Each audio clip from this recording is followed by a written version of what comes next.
ألم تر أن الله أنزل من السماء ماء فأخرجنا به ثمرات مختلفا ألوانها ومن الجبال جدد بيض وحمر مختلف ألوانها وغرابيب سود ومن الناس والدواب والأنعام مختلف ألوانه كذلك إنما يخشى الله من عباده العلماء إن الله عزيز غفور إن الذين يتلون كتاب الله وأقاموا الصلاة وأنفقوا مما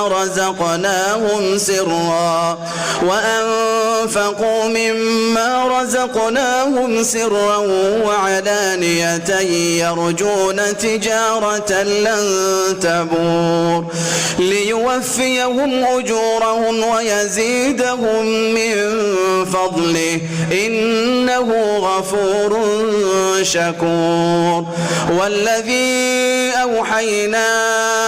إليك من الكتاب هو الحق مصدقا لما بين يديه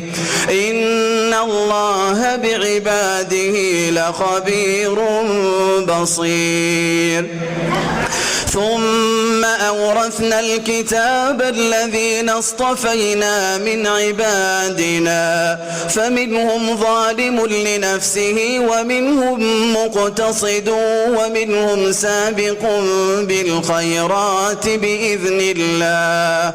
ذلك هو الفضل الكبير جنات عدن يدخلونها يحلون فيها من أساور من ذهب ولؤلؤا ولباسهم فيها حرير وقالوا الحمد لله الذي أذهب عنا الحزن إن ربنا لغفور شكور الذي أحلنا دار المقامة من فضله لا يمسنا فيها نصب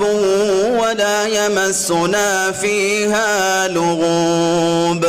والذين كفروا لهم نار جهنم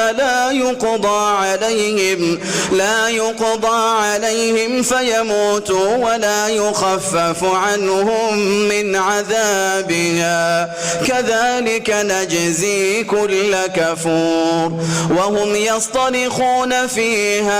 ربنا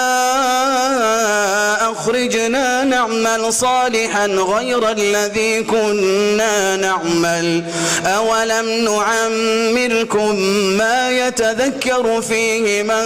تذكر وجاءكم النذير فذوقوا فما للظالمين من نصير.